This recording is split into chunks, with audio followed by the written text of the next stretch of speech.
Okay, BookTube friends, this is going to be really interesting. So I've been in a little bit, I won't say a slump. I've been a little bit exhausted lately with a lot of stuff going on. I've been just hella busy with stuff going on.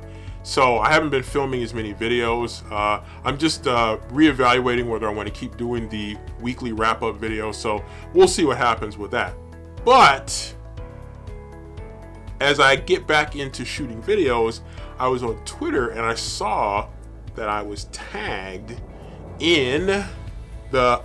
by Coffee Over Apples, Steff from Coffee Over Apples, and she tagged me with the Meowin Bout books tag from BookTube Goddess. And I thought, I'm kind of intrigued by this. I used to have a cat back in the day. Then I went to college, and my parents decided it was time to move on from the cat, which I totally understand, wasn't their responsibility. But that's neither here nor there. But this challenge did sound kind of interesting to me. So I thought, you know what? I'm gonna go ahead and take a look at it. And then I started to read some of the questions, and I thought, oh boy, I may have gotten myself in trouble. We shall see next.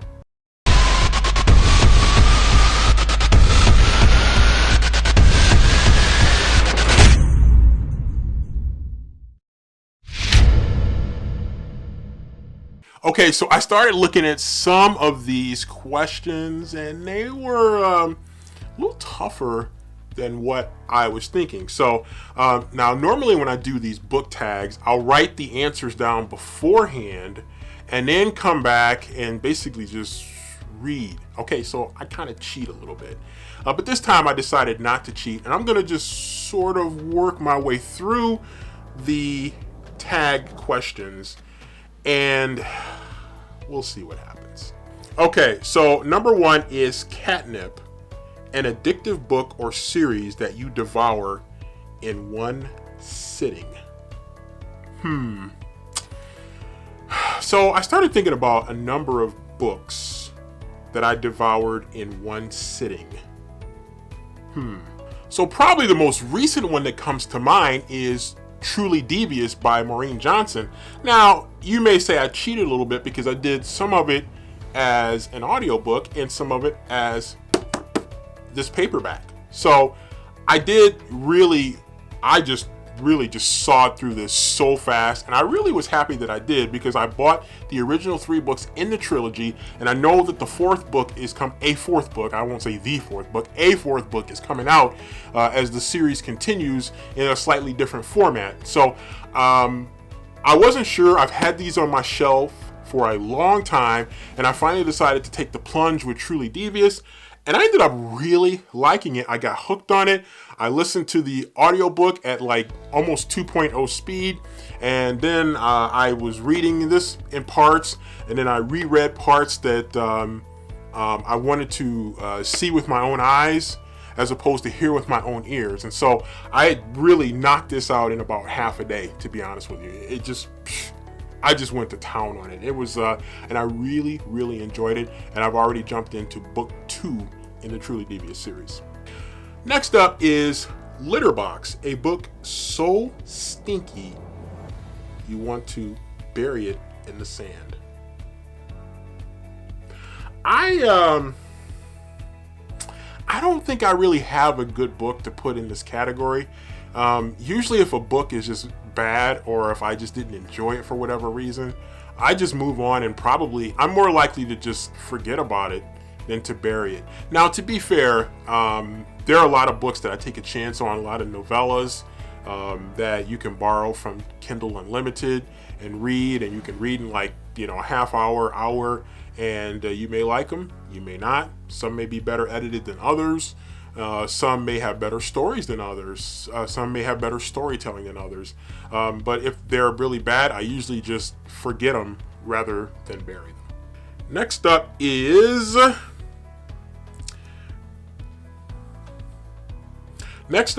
Scratching Post, a nonfiction book you keep going back to in order to sharpen your mind or your claws. I'm gonna say Shook One by Charlemagne the God, which is actually behind me in this particular shelf, but because it's kind of in the middle, I don't feel like potentially tumbling down all these books, so I'm just going to not really pull it out and show you the physical copy of it.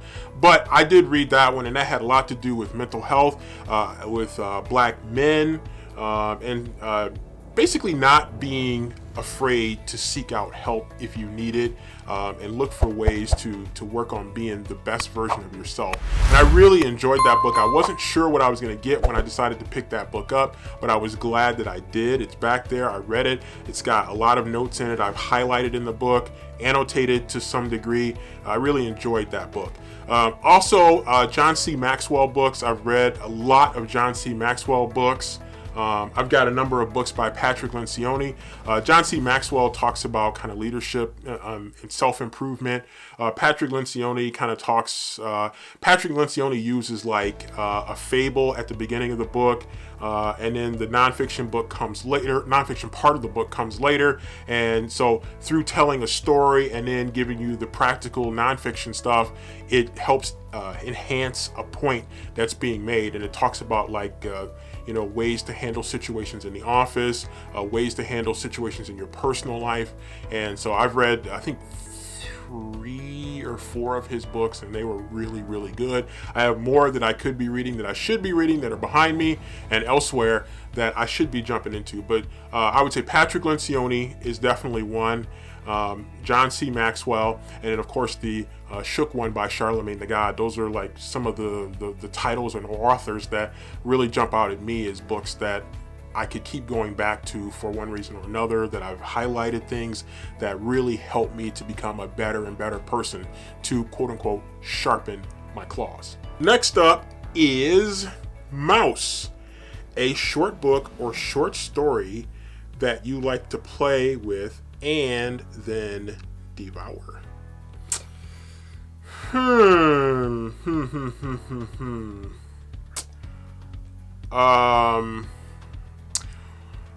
Well, one of them I would say is the book Black and Blue by James Patterson, and it was one of the Harriet Blue books that I really just went through, and I enjoyed that one. Read it really fast, really enjoyed that one. I know there's some other books in that series that I should probably take a look at and see if I can jump on, but that was one that was a good one. James Patterson does those book shots where they're really short books and you can just knock them out in a hurry. So I've read a few of those that are pretty good. I'm trying to think of Robert Dugani in the Tracy Crosswhite series. He had one that was a couple that were short stories that I read and just knocked out as audiobooks. I found them as audiobooks and I knocked those out too.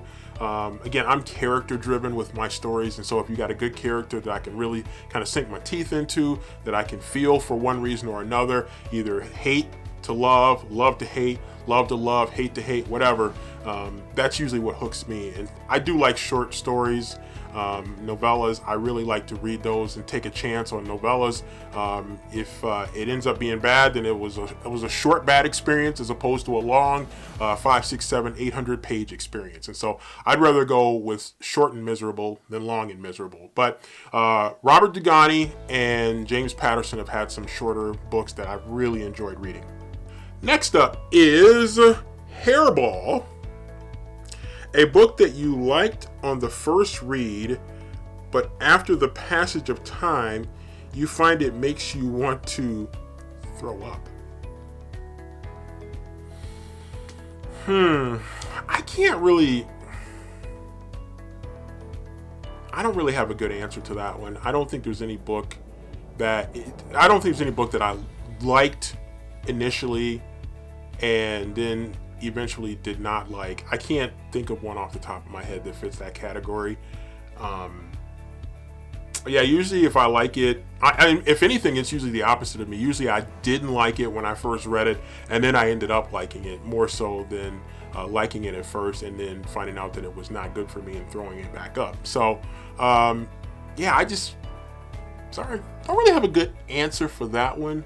But if I do think of something, I'll put it in the description or in the comment section below. Next up is attitude. A main character that has the attitude of a cat. I would say Deanie Gauthier, aka the Mutant from One-on-One by Tabitha King. If you watch enough of my videos, you know that I think very highly of this book. This is the book that really made me want to become a writer. So Deanie Gauthier, wow, it's just a very complex character. I could do a video on this. I did do a video on this.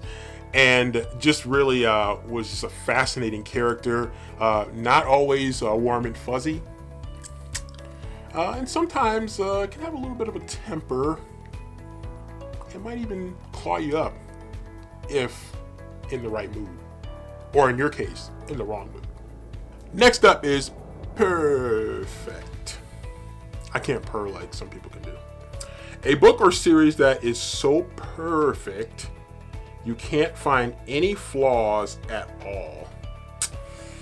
I don't know if there's a book that I would say I can't find any flaws, but I would say the closest I came, and I will say a caveat is, if the subject matter doesn't work for you, then you probably should not read this particular book, and that is My Dark Vanessa by Kate Elizabeth Russell.